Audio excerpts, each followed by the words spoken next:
ओम नमः सिद्धेभ्यः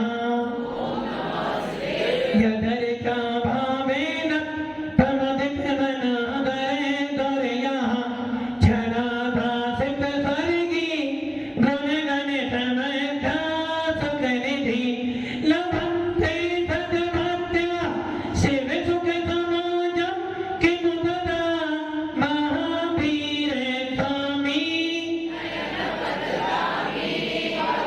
महावीरे स्वामी महावीरे स्वामी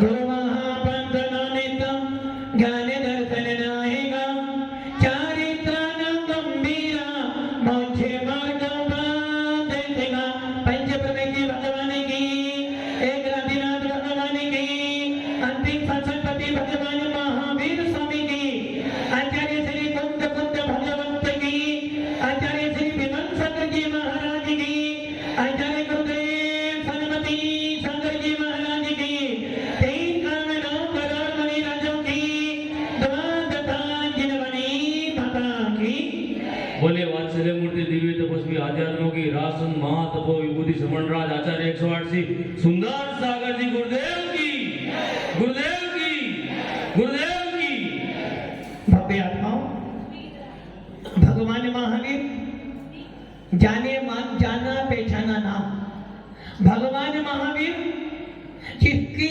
वितरा छवि को देखने के बाद मन में भाव बनते हैं कि मेरे अंदर भी ऐसी सामर्थ्य विद्यमान है और भगवान महावीर की दिव्य देशना सुनने के बाद ऐसा तो लगता है कि कहीं ना कहीं तो मैं पुण्यशाली हूँ जब मुझे आज भी वीतराग देशना सुनने को मिल रही है।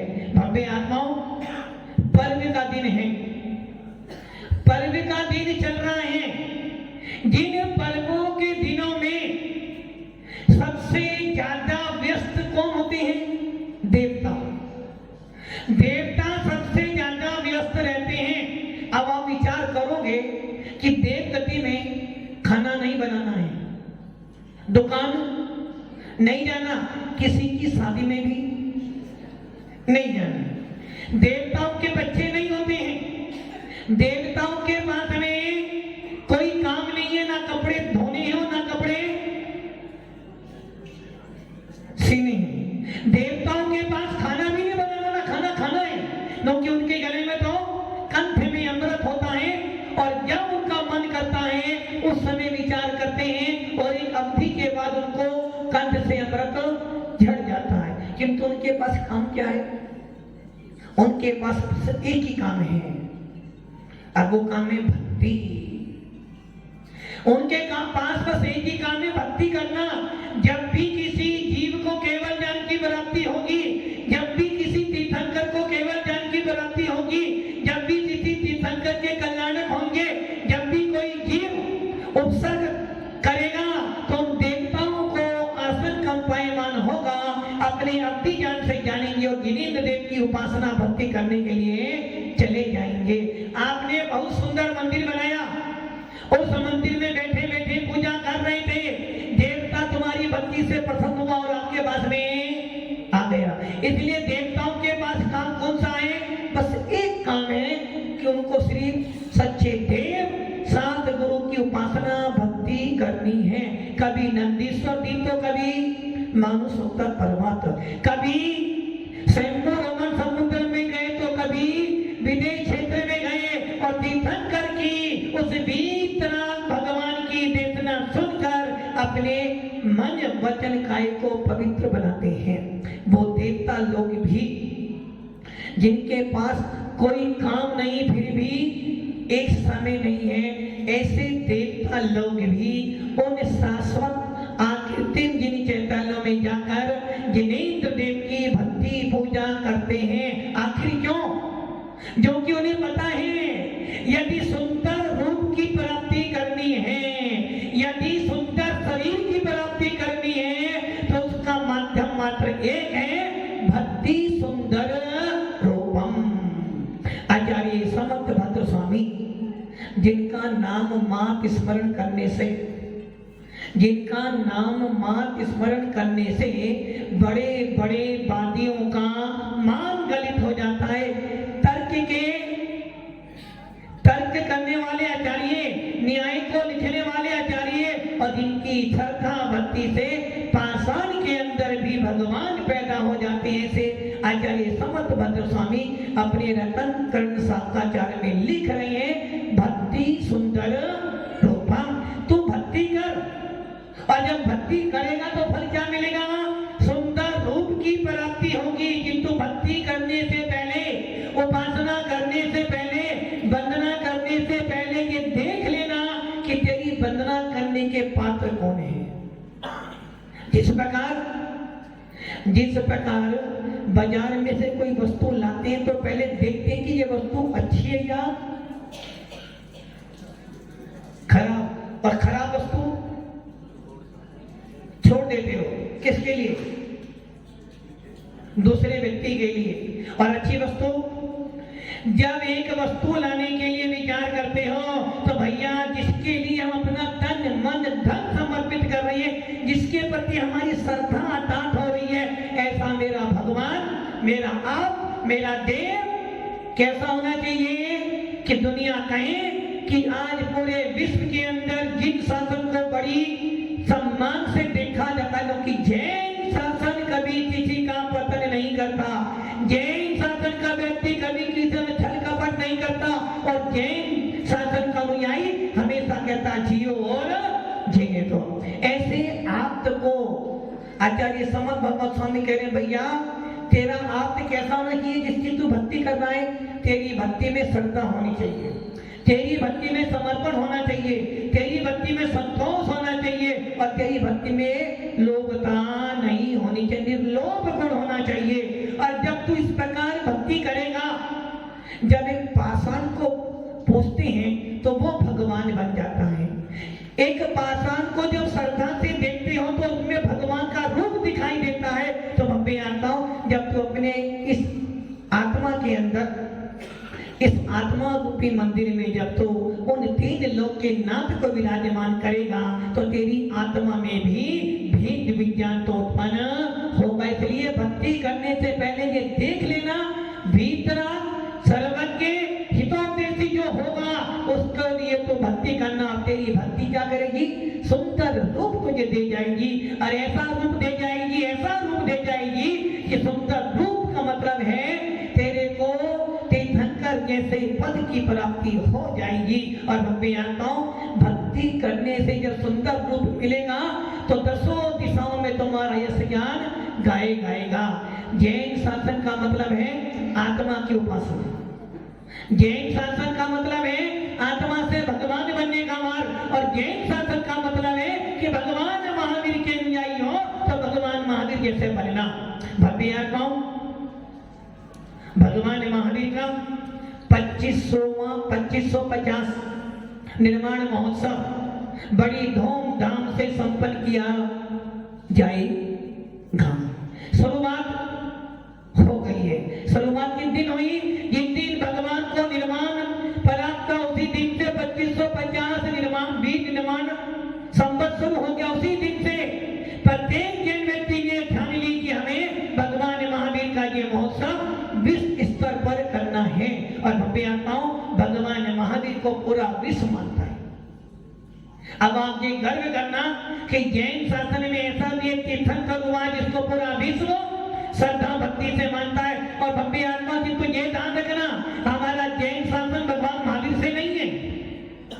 जो आपके बच्चों को पढ़ाया जाता है कि भगवान महावीर के संस्थापक कौन थे, जिन शासन के संस्थापक कौन थे?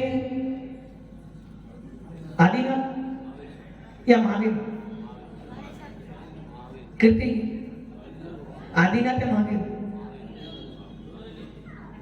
जैन शासन के संस्थापक कौन थे? वकील साहब महावीर स्वामी, और कीर्ति जी बोलते आदिनाथ। अरे भैया, हमारे जैन शासन के संस्थापक न आदिनाथ थे न महावीर थे। यदि आदिनाथ मानते हो तो आपका जैन शासन अनादि निधन नहीं कराएगा। और महावीर को जो स्कूलों की पुस्तकों में गवर्नमेंट ने लिखा है जैन शासन के संस्थापक कौन थे? महावीर भगवान। बिल्कुल गलत है। 2550वां निर्माण महोत्सव बनाया जा रहा है। सबसे पहले गवर्नमेंट सरकार को यही कहना चाहिए कि जैन शासन भगवान महावीर से शुरू नहीं होता है, जैन शासन आदिनाथ से शुरू नहीं होता है। जैन शासन तो अनादि निधन है। जब से संसार है तब से जैन शासन है, जो कि नमोकार मंत्र किसने बनाया? महावीर ने बनाया, आदिनाथ ने बनाया?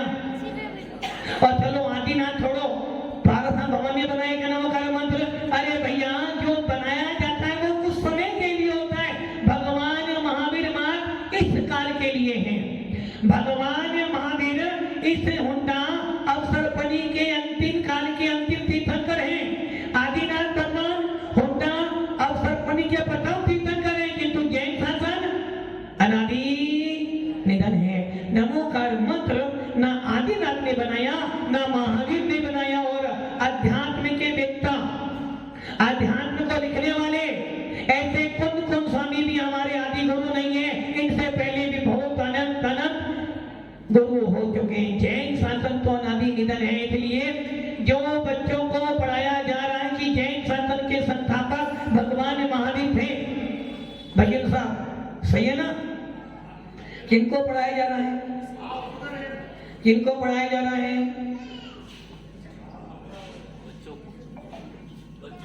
बच्चों को। और एक ध्यान रख लेना, यदि एक जैन शासन का बच्चा बिगड़ता है तो पूरा का पूरा घर बिगड़ता है, और एक जैन शासन का बच्चा सुधरता है तो पूरा का पूरा घर सुधरता है। एक घर सुधरेगा तो मोहल्ला सुधरेगा, मोहल्ला सुधरेगा तो नगर सुधरेगा, और नगर सुधरते सुधरते पूरा देश जिन शासन के अंदर सम्मिलित हो जाएगा। इसलिए जैन शासन के संस्थापक ना कोई थे और ना कभी कोई होगा, वो तो अनादि निधन है। बस इतना हो सकता है, इतना हो सकता है कि आदिनाथ ने आकर अवतार लिया, और अवतार आने के बाद जो लोग अपना मार्ग भूल गए थे, जो लोग जिन शासन के सिद्धांतों को भूल गए थे, उनको आकर उपदेश दिया, जिन्हें हम कुलकर कहते हैं। खोलकर क्या करते हैं? कुल की परंपराओं को चलाते हैं। और ऐसे ही आदिनाथ भगवान हमारे खोलकर थे, जिन्होंने जैन समाज के अनुयायियों को क्रिया सिखाई, असी मसी कृषि वाणिज्य सिद्ध कला सिखाई कि भाई इस प्रकार अपना जीवन निर्वाह करो। इसलिए आदिनाथ हमारे जैन शासन के प्रवर्तक तो हो सकते हैं, किंतु संस्थापक नहीं हो सकते। भगवान महावीर ने जियो और जीने दो का सिद्धांत दिया। भगवान महावीर ने आप परिग्रहवाद का सिद्धांत दिया। भगवान महावीर ने अहिंसा परमो धर्म का नारा लगवाया, और भगवान महावीर ने अपने भीतर छवि को दिखाकर आदिनाथ के कुल की परंपरा को निर्वाह किया। भगवान महावीर हमारे लिए बदली है, पूजनीय, हमारे 24वें तीर्थंकर हैं। किंतु यदि कोई हमसे आकर पूछेगा कि भगवान महावीर आपके जिन शासन के संस्थापक हैं, तो ये बात हम कभी भी स्वीकार करने वाले नहीं है, क्योंकि भगवान महावीर परिवर्तक हो सकते हैं, भगवान महावीर उपदेशक हो सकते हैं, भगवान महावीर जिन शासन के मार्ग दिखाने वाले मार्गदर्शक हो सकते हैं, किंतु जिन शासन के संस्थापक नहीं हो सकते।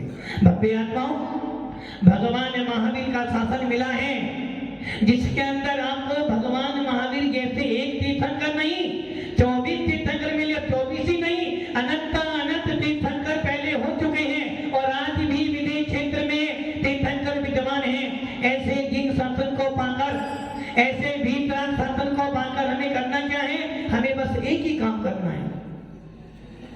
क्या काम करना है? क्या काम करना है? जो आज तक कभी नहीं किया। आज तक आपने क्या नहीं किया? आपने आज तक अपनी एक तत्व विभक्त आत्मा को नहीं जाना। आज तक आपने अपनी आत्मा का वेदन नहीं किया। आज तक आपने अपनी आत्मा का आनंद नहीं लिया है। और यदि आत्मा का आनंद लेना चाहते हो, आत्मा के अंदर भेद विज्ञान प्राप्त करना चाहते हो, आत्मा का अनुभव करना चाहते हो, तो कौन स्वामी कहते हैं कि हे भक्ति जी, यदि आत्मा का वेदन करना चाहता है, आत्मा का अनुभव करना चाहता है, तो क्या करना पड़ेगा? राजमल जी, क्या करना पड़ेगा? राजमल जी, आत्मा का वेदन करने के लिए क्या करना पड़ेगा? अच्छा, गुलाब जामुन खाने के लिए क्या करना पड़ेगा? गुलाब जामुन खाने के लिए हलवाई के पास जाओगे या घर में जाओगे? जिस प्रकार गुलाब जामुन देखने से आत्मा का, जिस प्रकार गुलाब जामुन देखने से गुलाब जामुन का आनंद आ जाएगा, इमली देखने से मुंह में पानी आएगा, किंतु गुलाब जामुन देखने से मुंह में पानी तो आएगा किंतु स्वाद, उसी प्रकार आत्मा देखने से, परमात्मा देखने से आत्मा के अंदर लालसा तो होती है। जिस प्रकार गुलाब जामुन को देखने से उसके खाने की इच्छा, तो शादी में जाओ और पानी पूरी हो तो क्या होता है? खाने की इच्छा होती है। उसी प्रकार जब गुलाब जामुन देखते हो तो खाने की इच्छा होती है, गरम गरम हो तो ज्यादा लगेगी। वैसे ही इन परमात्माओं को देखकर, इन भीतरा साधन को देखकर आत्मा के अंदर उस परमात्मा बनने की प्यास तो लगती है, इच्छा तो होती है, किंतु जिस प्रकार गुलाब जामुन देखने से उसका आनंद, वकील साहब आनंद,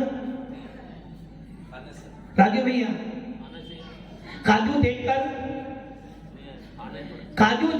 खाने के भाव तो बनते हैं, किंतु बिना खाए सवेरे सवेरे चाय ना मिले तो, यदि कहीं रसोई में चाय बना रहा हो तो नाक के अंदर अपने आप और नींद अपने आप।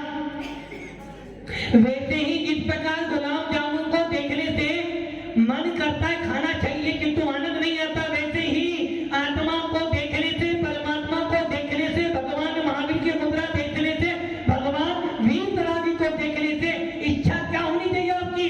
मेरे को भी ऐसा ही पेट भरा हो, ठंडी का मौसम हो और घर में गरम गरम, वो कह रहे हैं पकौड़ी बन रही हो तो, अभी सर्दी का मौसम घर में बैठे हो और गरम गरम पकौड़ी समोसे बननी हो तो पेट भरे ही भरा हो फिर भी खाने की इच्छा, किंतु समोसे देखने से आनंद, खाना तो। वैसे ही इन परमात्माओं को देखकर, इन वीतराग मुद्रा को देखने के बाद एक भेद विज्ञानी जिनके मन में भाव तो होते हैं कि मेरा स्वरूप भी ऐसा ही है, अप्पा सो परमप्पा, आत्मा ही भगवान, आत्मा मेरे अंदर भी भगवान बनने की सामर्थ है, मेरे अंदर भी वीतराग पद प्राप्त करने की सामर्थ है। ये आनंद तो आया कि जब हम आत्माओं, जिस प्रकार गुलाब जामुन खाने पे जो आनंद आता है वो देखने में, वैसे ही इन परमात्माओं को देखकर, इन वीतराग साधुओं को देखकर जो आनंद आता है, एक भेद विज्ञानी के जीव में बार बार यही भावना आती है। जब वीतराग मुनियों को देखता है तो उसके मन में यही भाव आते हैं कि देखो ये वीतराग मुद्रा को धारण करने वाली जो आत्मा में देख रहा हूँ, ये आत्मा मुझे भी यही स्वीकार करना है, लक्ष्य तो मेरा यही है। जिन शासन मिला है, वीतराग धर्म मिला है तो वीतरागता प्राप्त करने के लिए मिला है। उसी प्रकार इन वीतरागियों को देखकर श्रद्धा तो उत्पन्न होती है, ज्ञान तो होता है, किंतु मैं आता हूं आत्मा का आनंद तो कब आता है? जब मुनिराज बनकर, जब तुम ध्यान में बैठते हो, मुनिराज बनकर जब स्वाध्याय करते हो, मुनिराज बनकर जब तुम प्रतिक्रमण करते हो, और मुनिराज बनकर जब तुम कर पात्र में हार करते हो, जब आता है आत्मा का आनंद। भव्य आत्माओं, हर कोई दिगंबर हो नहीं सकता, और जो दिगंबर हो जाता है वो कभी ठोकर खाता भी नहीं है। भव्य आत्माओं, आज भी पंचम काल में कुंद के शब्दों के अनुसार भावलिंगी संत विद्यमान हैं। अब आप देख लो, यदि आपके घर का बच्चा, यदि आपके घर के बच्चे ने सवेरे खाना नहीं खाया हो तो क्या करोगे? नवीन जी क्या करोगे? खाना खिलाओगे? क्यों? बच्चा खाना नहीं खाना खाता, क्या करोगे? जबरदस्ती खाना पड़ेगा, और नहीं खाए तो, यदि जबरदस्ती भी नहीं खाए तो क्या करोगे? बोलो क्या करोगे? वो कहिए थप्पड़ मारेंगे जब तक खाना खिलाएंगे। क्यों? आपको पता है कि यदि बच्चे ने खाना नहीं खाया तो बच्चा भूखा रह जाएगा। और एक माता पिता बच्चे को भूखा देखकर कभी अपने मुंह में न डाला, और वो बच्चा यदि 2 दिन ना खाए तो 2 दिन ना खाए तो कैंसर कोई ना कोई बीमारी हो गई है, सीधा कहाँ जाओगे? हॉस्पिटल जाओगे। और यदि 70 साल का दादाजी भोजन ना खाए तो कहाँ जाएगा? डॉक्टर साहब इन्हें भूख लगती नहीं है। अब आप ये विचार करो, जिसने अपना सब कुछ छोड़कर निर्गत भेद धारण किया है, ऐसे महामुनि राज जब हाथ चर्या करने जाते हैं और जैसे ही हाथ चर्या के लिए अंजलि बनाई और पहले गिलास में कौन आ गए? कौन? बाल नहीं, बाल चंद जी आ गए। क्या होगा? पहले ही गिलास में यदि बाल चंद जी आ जाए, मुंह का भी भार निकालना पड़ेगा, अंजलि का भी छोड़ना पड़ेगा। पूरी थाली भरी हुई है, खाने के भाग भी थे।